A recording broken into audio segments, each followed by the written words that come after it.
안녕하십니까. 저는 일산에 살고 있는 50대 후반의 남성입니다. 사실 저는 유튜브도 잘 보지 않고 이런 곳이 있는 줄은 잘 몰랐는데 저희 딸아이가 알려줘서 얼마 전에야 알게 되었습니다. 바쁘게 사느라 이런 재미있는 곳이 있는 줄도 모르고 이제서야 접하게 되었네요. 이걸 가르쳐준 딸이 저더러 여기에 직접 사연을 보내보면 어떻겠냐 하더군요. 사실 저도 예전에는 라디오 사연들을 보내는 취미가 있었거든요. 그러고 보니 예전에는 라디오를 즐겨 듣는 제 아내를 위해 바쁜 와중에도 사연들을 자주 보내곤 했는데 언젠가부터 그럴 일이 없어져 버렸네요. 저는 사실 고아로 태어나서 부모 얼굴 한 번 본 적 없이 자란 사람입니다. 태어나자마자 고아원 앞에 버려져서 이름도 없이 거둬졌다더군요. 시작부터 기구한 제 팔자였지만 얼굴도 모르는 부모를 원망만 하고 살 순 없었습니다. 사실 제가 겪어보니까 그래요. 부모를 탓하고 미워하는 것도 일면식이라도 있어야 하는 거지, 저처럼 부모라는 존재조차 모르는 사람들은 미워할 대상이 아예 없는 것이거든요. 그래서 그런 건지 어려서부터 저는 자책을 참 많이 했습니다. 속상하고 안 좋은 일이 있어도 누구를 나무랄 수 없으니 그저 제 스스로를 탓할 수밖에 없었습니다. 내가 고아인 것도 다 내 탓이다. 내게 기회가 없는 것도 다 내가 모자라서 그런 거다 생각하며 지냈죠. 힘든 와중에도 열심히 살면서 꿈을 펼치는 사람들도 있는 반면 저는 자기 혐오에 빠져 노력해볼 생각도 못하고 나이만 먹었습니다. 돈도 없는데 대학도 못 갈 것을 공부해봐야 뭘 하나 싶었고 꿈이라고 꿔봤자 이룰 수도 없다 싶어서 꿈도 가져보질 못했네요. 꿈꾸는 데에는 돈이 드는 것도 아닌데 뭐가 그리 마음에 걸렸던 건지 돌이켜 생각해보면 저는 정말 비겁한 겁쟁이였던 것 같습니다. 솔직히 말하면 계속 버림받고 포기당하면서 상처를 받는 게 너무 싫었어요. 어차피 바라지 않고 원하지 않으면 더 이상 속상할 일도 없을 텐데 내가 무엇 때문에 스스로 상처받는 일을 해야 하나 싶었으니까요. 그게 얼마나 바보 같은 생각인지 저는 너무 늦게 깨닫고 말았습니다. 그렇게 저는 혼자서 고립되어가며 꿈도 목표도 없는 젊은이가 되었습니다. 성인이 되면 시설을 떠나야 했기에 당장 먹고 살 궁리를 하며 일을 구해야 했지만 그것도 다 굶어 죽기 싫었을 뿐 뭔가를 하고 싶다는 생각은 없었죠. 그냥 연명하듯이 하루 벌어 하루 먹고 사는 것, 그게 20대의 제 모습이었습니다. 열심히 살아가는 다른 사람들이 본다면 얼마나 못난 모습이었을까요? 그랬던 제가 한 여자를 만나고 모든 것이 바뀌게 되었습니다. 사실 그 사람은 제가 감히 거들떠도 보지 못할 위치의 사람이었습니다. 음대 출신의 부잣집 딸이었던 그녀는 공사판 먼지밥을 먹는 저와는 애초에 인연이 될 만한 사람이 아니었죠. 근데 사람 인연이 어떻게 그런지 친구를 따라 억지로 끌려간 성당에서 고운 목소리로 찬송을 부르는 그녀를 보게 되었고 그녀를 처음 보자마자 한눈에 반해버린 저는 그날 이후 성당을 나가기 시작했고 마음에도 없던 종교활동을 시작하게 되었죠. 그 뒤로 저는 매번 꾸밈 없는 제 진심을 전달했고 몇 달의 끈질긴 구애 끝에 그녀 역시 제 마음을 받아주게 되었습니다. 그렇게 사랑을 쟁취해낸 저는 그녀와 아름다운 시간들을 보내게 되었고 진지한 만남을 이어가며 결혼을 약속하게 되었습니다. 하지만 결혼 허락을 받기란 쉽지가 않았습니다. 처갓집에서는 제 얼굴도 봐주지 않으셨으니까요. 사실 저도 단번에 허락을 받을 생각은 하지도 않았습니다. 그 사람은 부잣집에서 고생 한번 모르고 자란 무남동녀 외동딸이었고 저는 애미애비도 모르는 공사판 무지랭이였으니까요. 그 집에서는 저희를 갈라놓겠다고 별의별 수를 다 쓰셨습니다. 제 일자리를 뺏어가 버리시고 신앙심 깊던 따님을 성당에도 나가지 못하게 하셨죠. 집에 감금이라도 시키듯 옴짝달싹 못하게 하시며 어떻게라도 저희를 멀어지게 하려 애를 쓰셨습니다. 하지만 저희는 겨우 그 정도로 헤어질 사이가 아니었어요. 그런 정도로 포기할 수준이었으면 애초에 결혼까지 고민하지도 않았을 겁니다. 저는 처음으로 욕심을 낼 만큼 그 사람을 너무나 사랑했고 그녀 역시 가진 것을 버릴 만큼 저를 사랑했습니다. 하지만 그런 저희의 마음은 안중에도 없으신지 처가댁에서는 끝내 저희를 반대하셨습니다. 죽겠다고 발악하는 아내의 절규 앞에서도 눈 하나 깜짝하지 않으셨죠. 결국 아내는 집을 나왔고 저희는 부모님의 눈을 피해 둘이서만 결혼식을 올리게 되었습니다. 끝까지 허락을 받아내고 싶었고 저도 사위로서 인정받고 싶었지만 제가 아무리 노력하고 사정을 해도 저를 인정해주지 않으셨네요.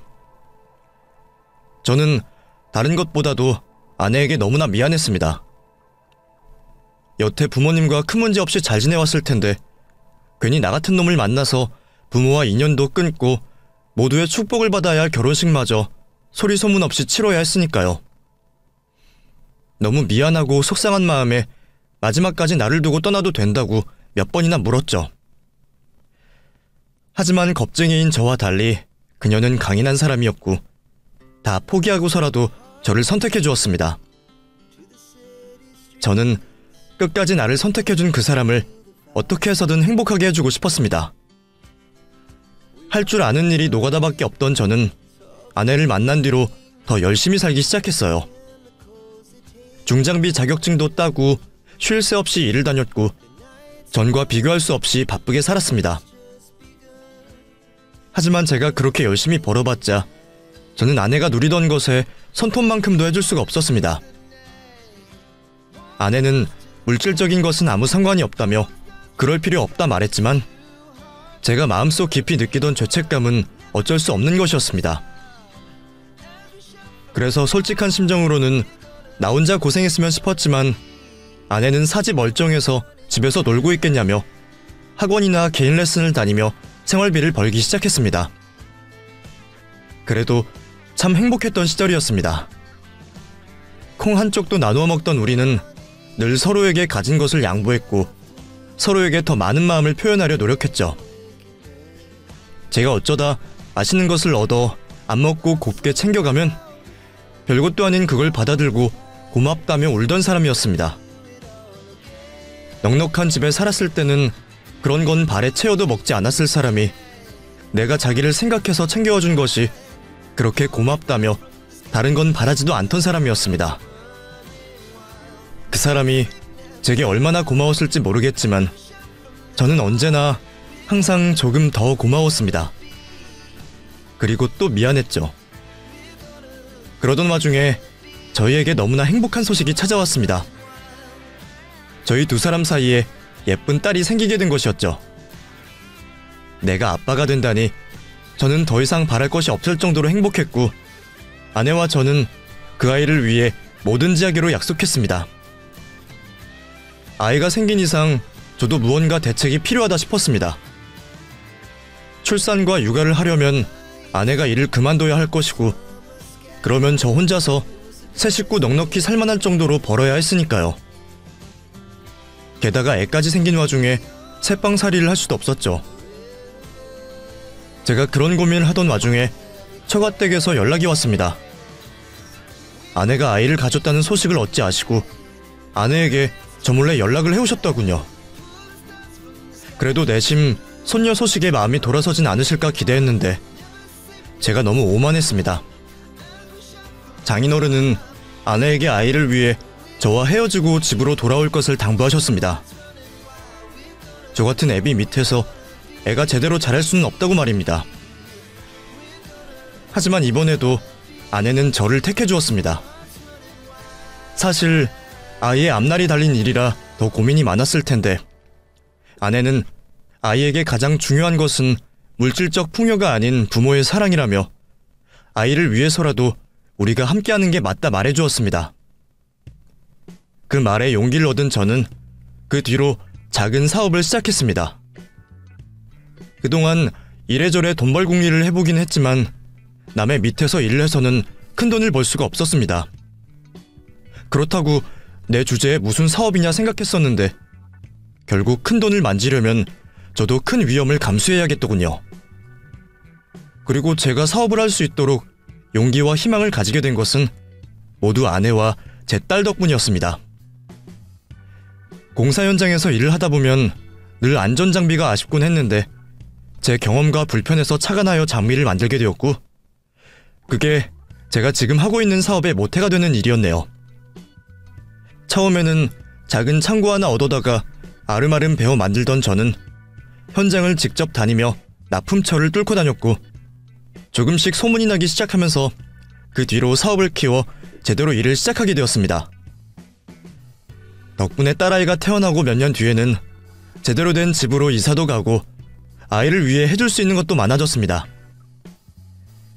가족들을 위해 사업을 열심히 키워가며 저도 드디어 제대로 가장 노릇한다는 얘기를 할 수 있게 되었고, 이제서야 아내를 위해 뭐든 해줄 만한 여유가 생겼다 생각했습니다.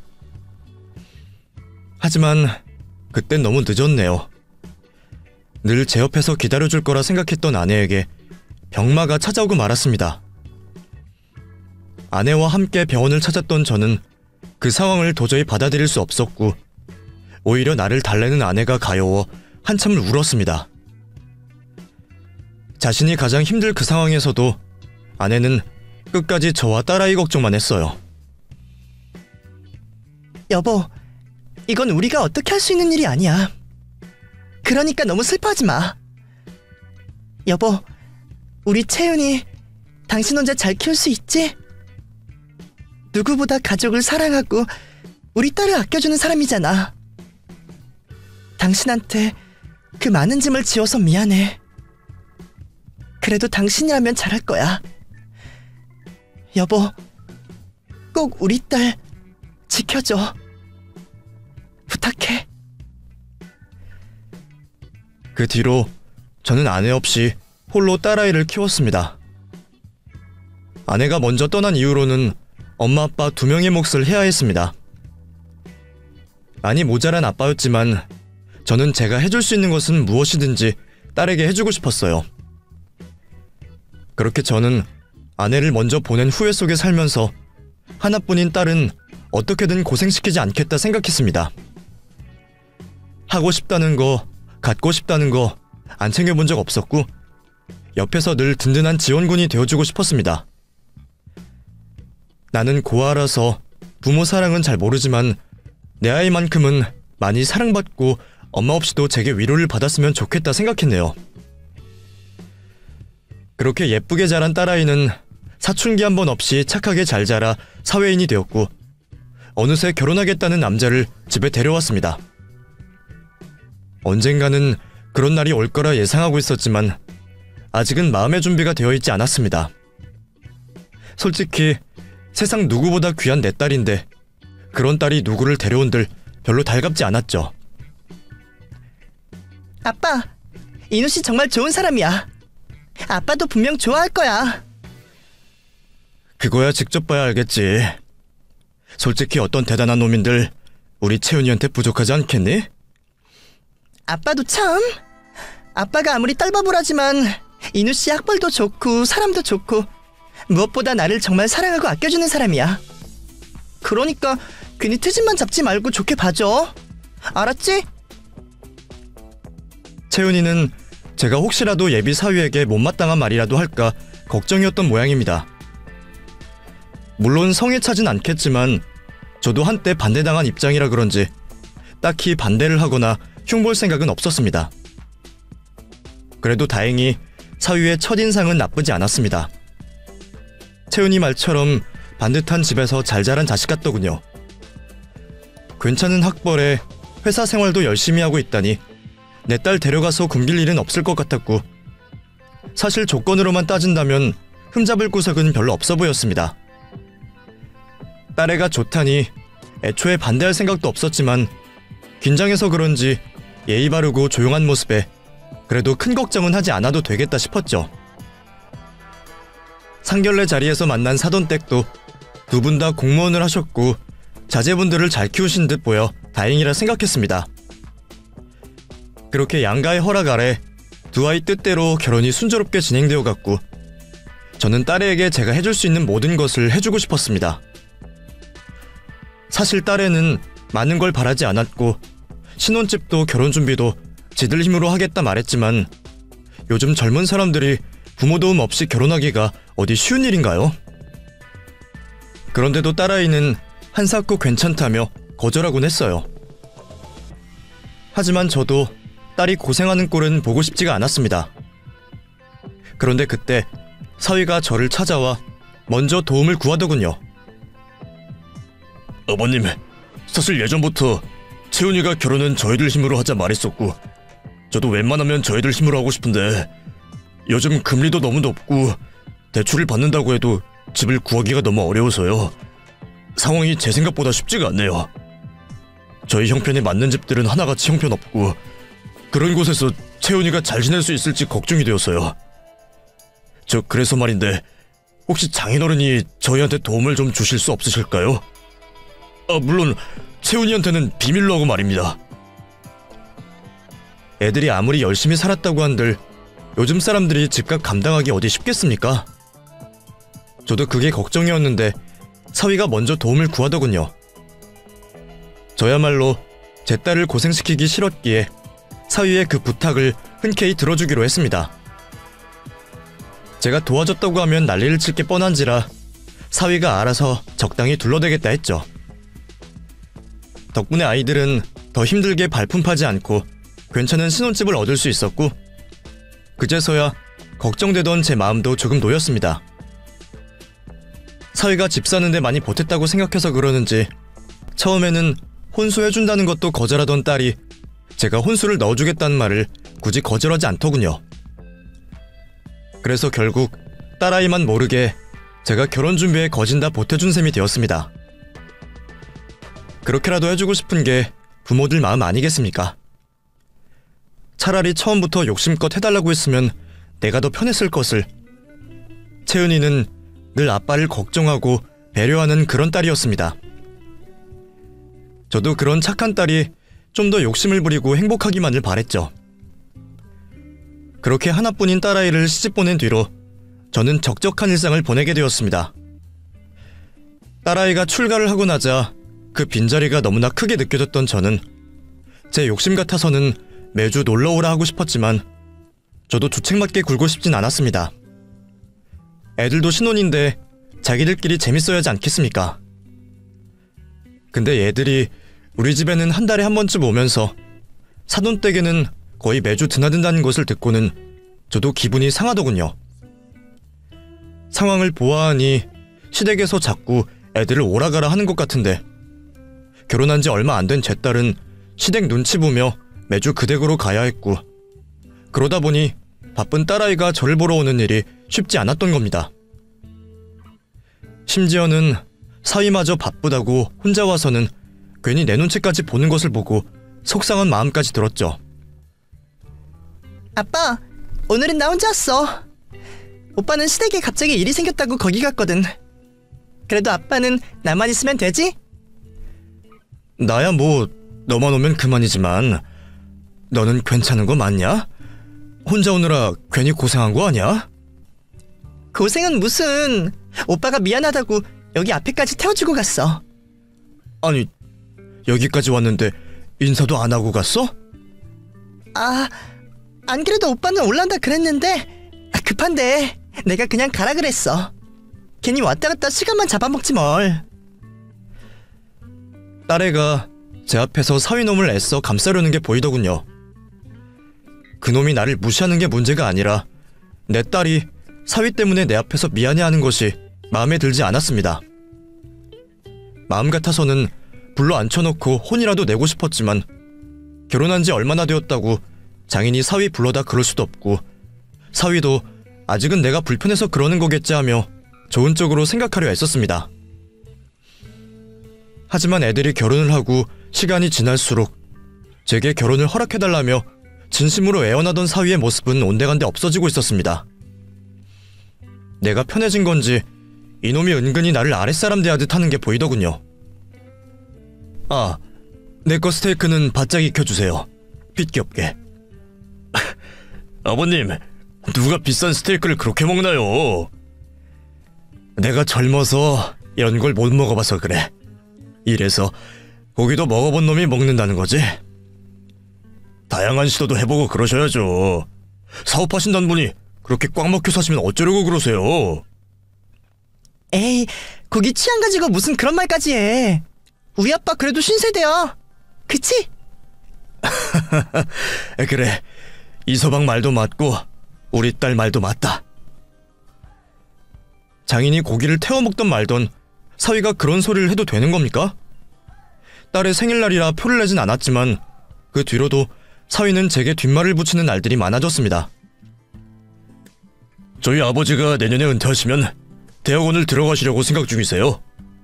그래서 저희가 첫 학기 등록금을 해드리려고 생각 중입니다.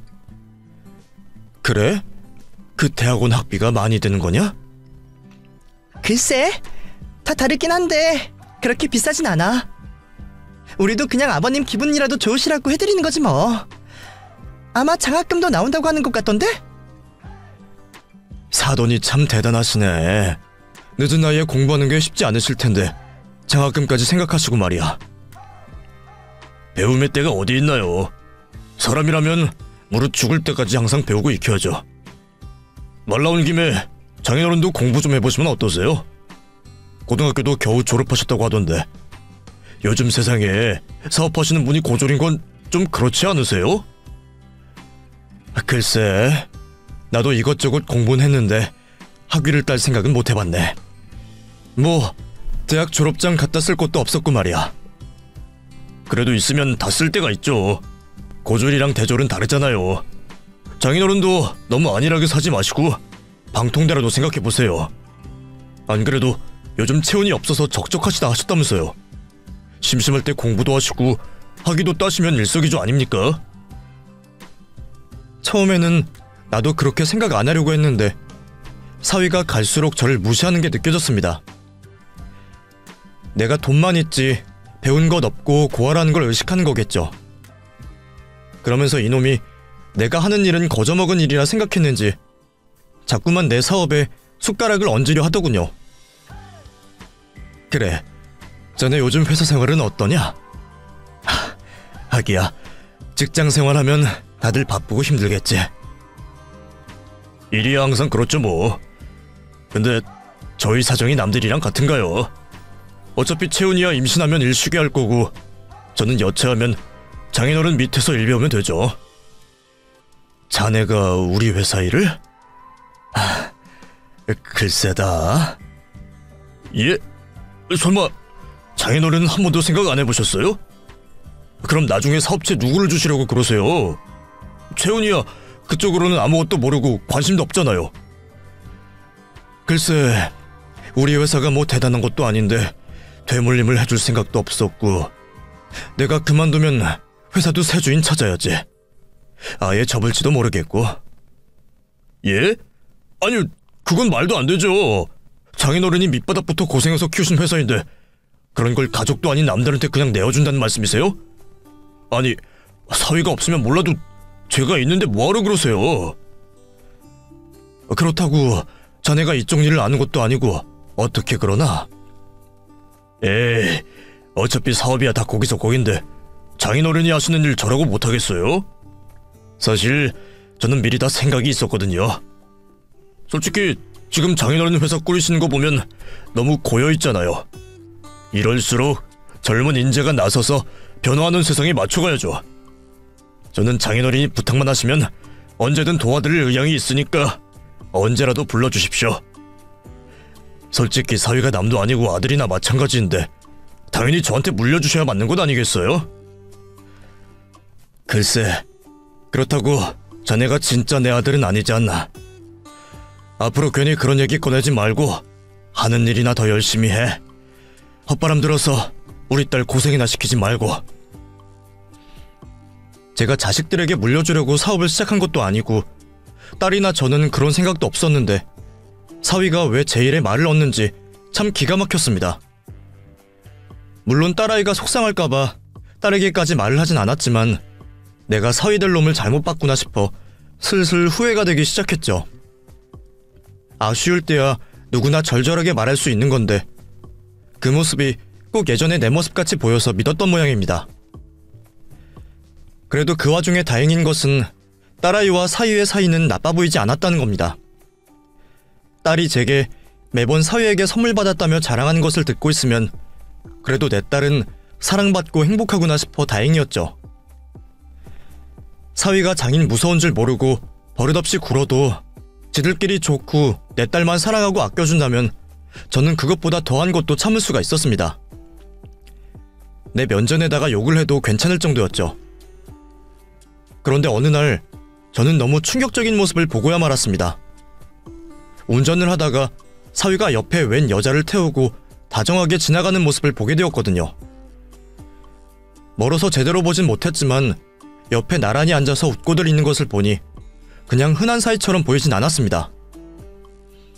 그 광경을 보고 너무 충격을 받은 저는 이 일을 어떻게 해야 하나 한참 고민을 하다가 결국 딸아이에게 얘기를 꺼낼 수밖에 없었습니다. 채윤아, 이서방이랑 너랑 무슨 일 있냐? 사이 좋아? 무슨 일이야? 왜? 신혼인데 설마 싸우기라도 했을까봐? 그게 아니라 내가 얼마 전에 이서방이 옆에 웬 여자를 태우고 가는 걸 봤는데 말이다. 그냥 아는 사이는 같지 않고 너무 다정해 보이는 것이 둘 사이가 영 심상치 않아 보이던데 이거 괜찮은 거 맞냐? 저는 혹시 몰라 찍어둔 사진까지 딸에게 보여주었습니다. 아, 이 사람 나도 아는 사람이야. 오빠 회사 동료거든. 둘이 입사 동기라서 워낙 친하고 그건 아마 일 때문에 같이 차 타고 가는 걸 거야. 아니, 아무리 친한 회사 동료라고 그래도 결혼까지 한 놈이 다른 여자 앞에서 이렇게 실실 웃냐? 아빠, 남녀간에도 친구할 수 있지 왜 그래? 하여간에 이놈, 결혼 전에는 나나 너한테 깍듯하게 할 것처럼 하더니 요즘 하는 짓을 보면 내가 영 마음에 안 들어. 너한테 잘하는 것만 믿고 참아주고 있었더니 다른 여자 앞에서 눈웃음이나 실실 흘리고 말이야. 너만 괜찮으면 내가 이서방 만나서 혼 좀 내줄까? 아빠, 나 정말 괜찮아. 아빠야말로 오빠를 너무 나쁘게만 보지 마. 아빠가 오빠를 다 마음에 안 들어하는 건 알지만 그래도 자기 딴에는 잘하려고 노력하는 사람이야. 아빠가 사업 때문에 힘드실 거라고 얼마나 걱정을 하는데. 아니, 내가 언제 그놈을 나쁘게 봤다고 그래? 이것 봐. 지금도 사위한테 그놈이라 그러고 별것 아닌 일로 오빠 바람피는 거라고 의심하고.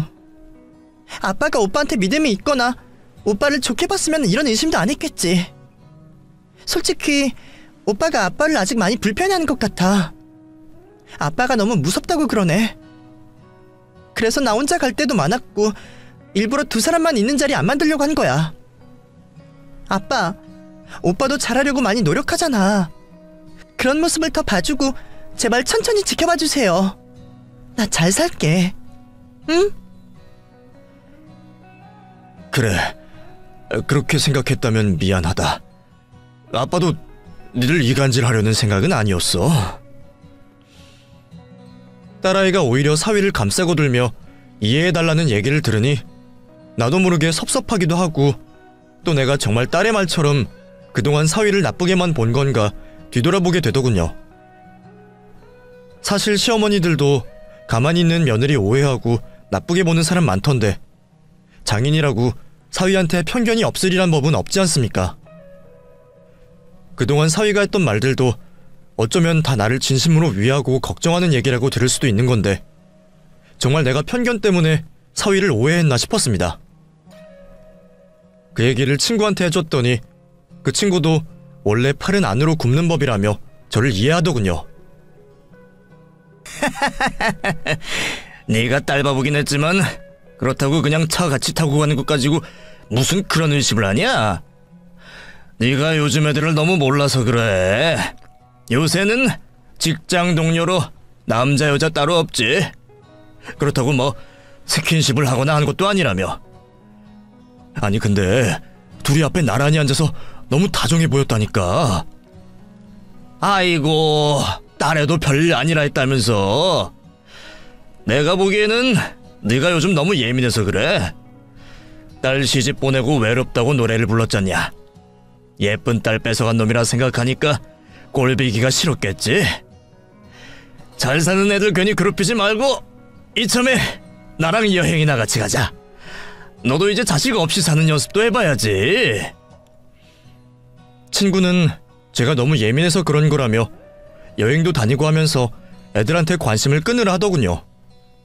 사실 딸이 결혼하기 전에는 둘이 같이 여행도 자주 다니고 그랬는데 결혼한 뒤에는 저도 꼼짝없이 집에만 있긴 했더군요. 솔직히 딸이랑 다니는 게 재미있지 친구놈이랑 가는 게 뭐가 재미있을까 싶었지만 나도 이제 정말 홀로 서기를 해야 하기에 마지못해 여행을 따라 나서기로 했습니다. 그렇게 저는 오랜만에 친구와 제주도 여행을 계획하게 되었고 오랜만에 여행이라 저도 조금 설레이는 마음에 일찌감치 비행기에 타 있었습니다.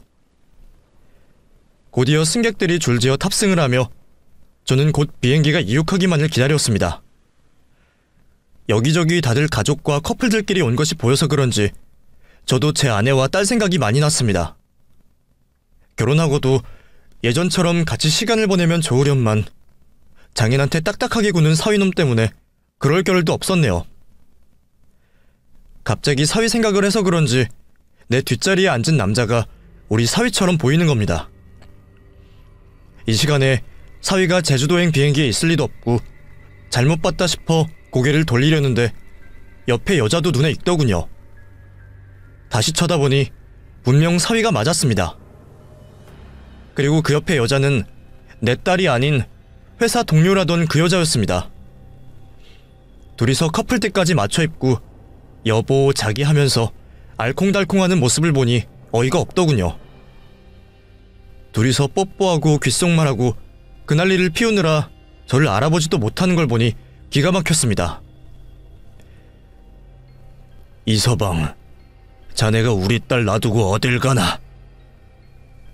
그제서야 제 얼굴을 쳐다본 사위는 얼굴이 하얗게 질리더니 비행기에서 뛰어내리려 했습니다. 아직 탑승이 끝나지 않아 게이트가 열려있더군요. 역시나 캥기는 놈은 제 발을 저리기 마련인지 사위는 저를 보지도 않고 도망쳤습니다. 젊은 놈이 지가 뛰면 내가 헥헥거리다 지쳐서 나가 떨어질 줄 알았는지 빠르지도 않은 걸음으로 나 살려라 도망을 가더군요. 하지만 제가 누구입니까? 젊어서부터 노가다로 근육을 다져온 제가 사무실에 앉아만 있던 사위놈을 못 쫓아갈 리 없었네요. 얼마 도망도 못 가서 제게 목덜미가 잡힌 그놈은 제게 살려달라 애원을 했습니다. 장인어른, 잘못했습니다. 제발 용서해주세요. 뭘 잘못했다는 거야? 아까 옆에 그 여자는 언제부터 만났고 내 딸 몰래 둘이서 미래 여행이라도 떠나려고 한 건가? 아니, 아주 대놓고 뽀뽀하고 부비고 난리가 났더구만. 잘못했습니다, 장인어른. 내가 그러고 다니라고 내 딸 몰래 큰돈 주고 그동안 그 따위로 구는 거 두고 본 줄 알아? 사위는 거짓말을 할 생각도 없는 건지 순순히 자백을 했고 그 모습에 더 화가 난 저는 그 자리에서 사위의 뺨을 내리쳐버렸습니다. 마음 같아서는 피떡이 되도록 패고 싶었지만 딸에게 그놈의 실체를 보여주기 위해 꼭 참을 수밖에 없었습니다. 저는 그 길로 사위를 데리고 딸에게 찾아갔습니다. 가는 내내 채은이에게만은 제발 비밀로 해달라는 그놈의 얘기를 들으면서 이놈이 정말 제정신인지 궁금하기까지 하더군요. 결혼한 지 얼마나 되었다고 회사 직원이랑 바람이 났는지 그 여자도 이놈도 다들 미친 것 같았습니다. 그런 줄도 모르고 우리 딸은 이런 놈을 감싸고 돌기나 하고 혼자 얼마나 마음고생이 많았을까요? 도착하기 전까지 내내 잘못을 빌던 사위놈은 내 딸 앞에 도착하자 갑자기 안면을 몰수하고 순식간에 말을 바꿔버렸습니다. 채훈아, 내가 이놈을 어디서 만난 줄 아냐? 이놈이 제주도 가는 비행기에 있더구나. 그것도 옆에는 저번에 그 여자랑 같이 말이야. 나를 보더니 도망가는 걸 내가 뒤따라가서 잡아왔다. 잘못한 게 없으면 왜 도망을 가겠어? 내가 그때도 분명 이상하다고 했잖니? 둘이서 커플티까지 맞춰 입고 뽀뽀하고 난리가 났는데 이게 그냥 회사 동료 사이에 할 짓이냐? 아니야 여보, 장인어른이 다 오해하신 거야. 회사 워크숍을 가는데 그럼 동료랑 떨어져서 가겠어? 주변이 너무 시끄러워서 귓속말 좀 한 건데 그걸 보고 장인어른이 이러시는 거야. 장인어른이 나를 얼마나 못마땅해 하셨으면 이런 오해를 하실까. 난 정말 억울한데 장인어른이 화가 나셔서 나를 때리기까지 하셨다니까. 아니 이놈이 아까는 집으로 다 실토해놓고. 아빠 또 그랬어? 오빠가 뭐라는 걸 봤다고? 채윤아, 이번에는 진짜라니까. 아빠 너와 난이다. 바로 뒷자리에서 그런 걸 설마 내가 잘못 봤겠니? 아빠, 우리 부부 일은 걱정하지 말라고 했잖아. 근데 왜 아빠가 나서? 저는 또 사위를 감싸는 딸을 보며 큰 충격을 받았습니다. 이번에는 정말 확실한데도 딸아이는 여전히 사위를 믿고 있는 듯 했죠. 이놈이 평소에 내 딸한테 대체 무슨 얘기를 했길래 내가 지를 오해하고 음해한다 하는지 저는 미치고 팔짝들 노릇이었습니다. 그런데 사위 편을 드는 것 같던 딸아이가 갑자기 핸드폰을 꺼내더니 뭔가를 보여주더군요. 갑자기 왜 그러는가 들여다봤더니 그 안에는 사위와 그 여자의 외도 증거들이 들어있었습니다. 모텔 앞에서 찍힌 사진들과 차 안에서 키스하는 모습까지 누가 봐도 외도가 확실한 모습들이었죠.